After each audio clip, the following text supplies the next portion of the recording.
Alors, l'exercice 6. Donc, on a placé dans une urne des jetons de couleur et avec des numérotations. Ils sont tous indiscernables au toucher. Et donc, le tableau donne la répartition de tous ces jetons. Donc, on voit déjà tout de suite qu'il y a au total 36 jetons. Il y en a 15 qui sont rouges, 9 verts, 12 bleus. 12 portent le numéro 1, 11 le numéro 2, 13 le numéro 3. Donc c'est bien important de savoir lire un tableau à double entrée. Si je vous demande le nombre de jetons verts, 9. Le nombre de jetons bleus portant le numéro 1, 6. Le nombre de jetons bleus, 12. Le nombre de jetons portant le numéro 2, 11, etc. Donc c'est un tableau à double entrée, on sait lire ça proprement. Donc on a deux événements. A, c'est le jeton est rouge, et B, le jeton porte un numéro impair, c'est-à-dire 1 ou 3. Première question, on doit décrire les événements A inter B. Donc l'intersection, si on s'en souvient, c'est tout simplement, ça se traduit par un et en français. Donc le jeton est rouge et porte un numéro impair.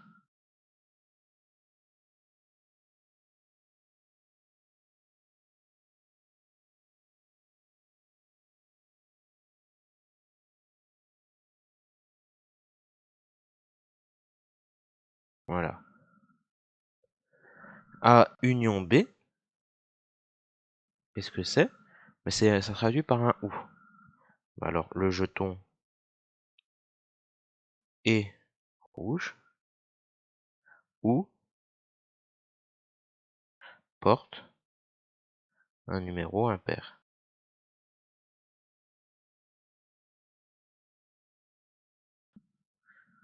J'ai envie de fermer les guillemets. Voilà. Maintenant, A bar. Donc A bar, c'est l'événement contraire. Donc plusieurs façons d'écrire. Donc le contraire de A, donc le contraire de jeton rouge. Donc le jeton n'est pas rouge. Si vous préférez, le jeton est vert ou bleu.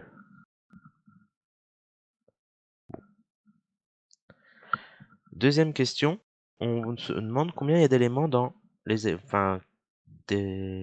parmi les événements A, B, A inter B, etc.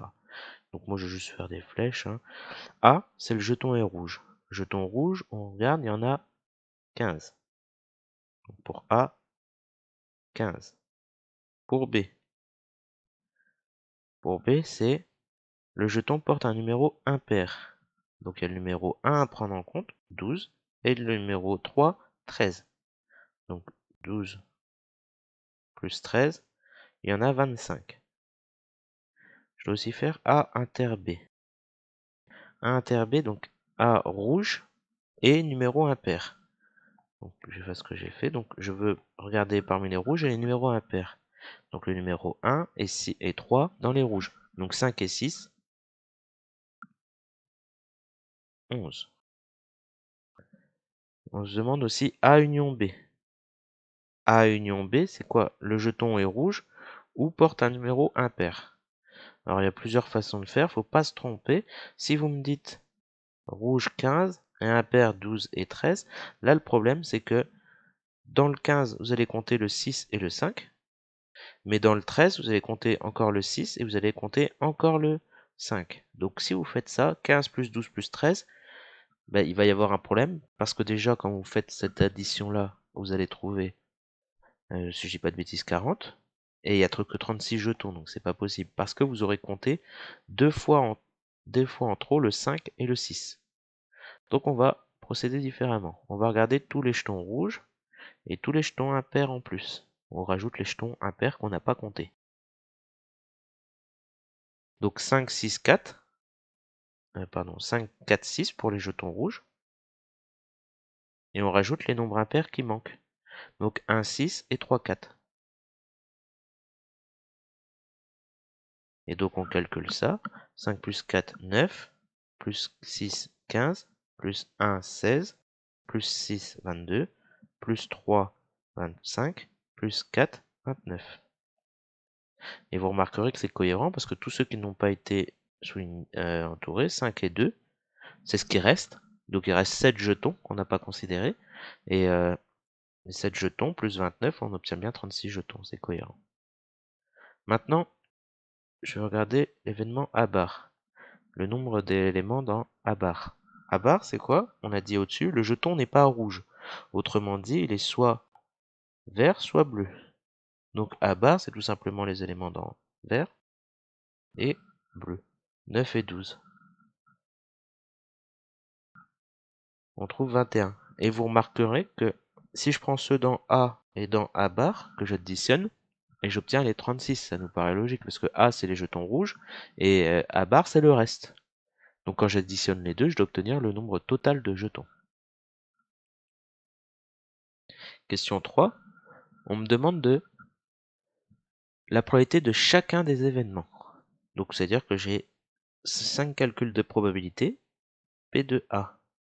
Qu'est-ce qu'on a dit? Le jeton rouge. Donc il y en a 15. Regardez, hein, c'est marqué ici, 15. Sur un total, on a dit tout à l'heure, 36. Donc 15 sur 36.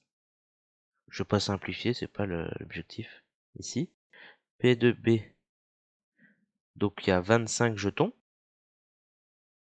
sur un total de 36. Donc une fois qu'on a fait ce petit travail, il suffit de faire des divisions par 36. P de A inter B, donc 11 jetons dans A inter B, au total 36 jetons. A union B, donc c'était le plus difficile, 29 sur 36. Et enfin le P de A bar, 21 sur 36. Donc on a calculé pour chaque. Question 4. Que peut-on remarquer entre P de A et P de A bar? Ben, vous pouvez remarquer que lorsque vous additionnez les deux, donc ça c'est pas forcément évident tout de suite, donc ça fait 15 sur 36 plus 21 sur 36, les résultats sont juste au-dessus. Quand j'additionne les deux, j'obtiens 36 sur 36, c'est-à-dire 1. Donc P de A plus P de A bar égale 1. Regardons maintenant la question 5. On va déduire P de B bar avec ce même genre de formule. C'est-à-dire que si j'applique exactement la même formule, non pas à A, mais à A bar, donc P de B plus P de B bar égale 1. Moi, ce que je veux trouver, c'est P de B bar. Donc j'isole P de B bar, je vais passer le P de B de l'autre côté, comme une équation. 1. Donc P de B, c'est marqué juste au-dessus, c'est 25 sur 36. 1, je peux le mettre comme 36 sur 36, ça fait bien 1. Et quand je simplifie, 36 moins 25, j'obtiens 11 sur 36.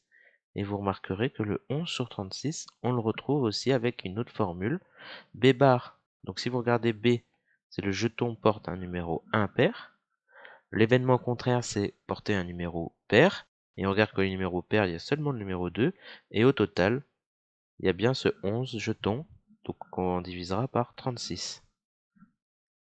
Donc on va retrouver 11 sur 36. C'est pas un exercice difficile, il faut prendre son temps pour faire ça proprement. On regarde maintenant le cours en lien avec tout ça. Donc c'est la page 3 que vous n'avez pas sous format papier, vous l'avez eu dans le mail. Donc je le montre ici. Donc quand on a un événement, les probabilités sont bien comprises entre 0 et 1. Donc ça on pouvait s'en douter. Quand on prend la probabilité de tous les événements possibles, c'est 1. C'est tout simplement on additionne toutes les probabilités, il n'y a pas de problème. On se doute bien que quand la probabilité se rapproche de 1, c'est-à-dire qu'il est très probable, et quand c'est proche de 0, bah il y a très peu de chances que ça se réalise. Quand on dit il y a une chance sur 10, c'est pas beaucoup. Quand il y a une chance sur 100, c'est encore moins. Parce que c'est un nombre qui se rapproche de 0. Et donc concrètement, quand on veut trouver des probabilités à des événements, quand on n'en a aucune idée, on fait des tests. C'est-à-dire on va répéter plusieurs fois une expérience jusqu'à temps qu'avoir des fréquences.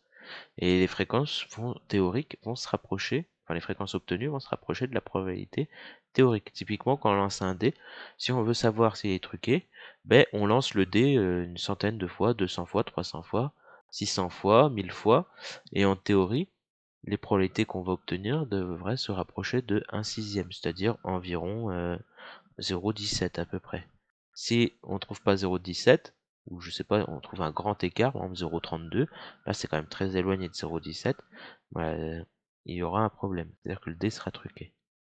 Bon, on va pas trop travailler là-dessus, mais la loi des grands nombres, l'idée c'est qu'on répète un certain nombre de fois une expérience, et en théorie, il devrait se passer, on devrait pencher vers la valeur théorique.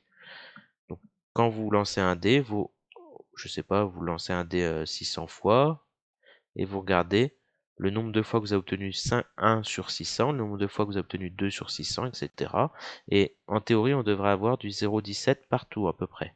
C'est pas 0,17, je sais pas, du 0,16, etc. aux environs. Et si vous trouvez du 0,23, 0,01, des choses comme ça, là vous voyez que c'est quand même assez éloigné, et donc c'est pas cohérent. C'est-à-dire que le dé serait truqué.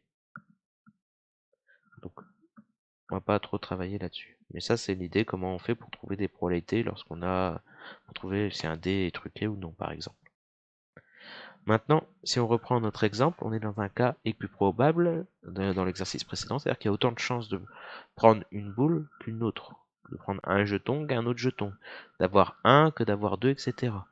Donc quand toutes les issues ont la même probabilité d'être obtenues, on dit que c'est équiprobable. Équi même, probable, probabilité, même probabilité. Et donc, dans la propriété, quand on a des événements équiprobables, des événements élémentaires, toutes les issues, la probabilité c'est 1 sur n, parce qu'une issue sur le total d'issues, comme qu'on a fait pour le lancer d'un dé. 1, 2, 3, 4, 5, 6, les issues. 1 c'est 1 sur 6, parce que c'est une possibilité sur 6. 2 c'est 1 sur 6 aussi, une possibilité sur 6, etc. Et 6, ça sera aussi une chance sur 6. Ce qui fait bien référence au 1 sur le nombre d'issues, qui était n ici, dans la propriété. Enfin, donc on efface ça. On a travaillé aussi juste avant sur le nombre de cas favorables sur le nombre de cas possibles. Ce qu'on a fait dans l'exercice d'avant, hein. Quand vous avez regardé question 3, question 2 et 3, vous voyez, pour calculer P de A, qu'est-ce que j'ai fait? J'ai regardé le nombre de cas favorables à A, donc c'est ici, hein, sur le nombre de cas total. Donc 15 jetons rouges sur 36 jetons au total. Donc c'est quelque chose que vous avez l'habitude de faire. Et enfin, la nouvelle formule qu'on avait trouvée, on avait trouvé P de A plus P de A bar égale 1. Et autrement dit, quand j'isole P de A bar, on obtient P de A bar, c'est 1 moins P de A. Ce qui nous donne cette formule-là. Ça, j'espère que c'est compris. Vous pouvez maintenant faire les exercices 7 et 8. Et faites-les correctement. Prenez le temps. L'exercice 7, il n'est pas dur. Il faut juste comprendre un peu ce qui se passe, les événements contraires, ou tout simplement la somme des probabilités fait 1. Tout ça. Et l'exercice 8, laissez-vous guider simplement. Il n'y aura pas de problème non plus.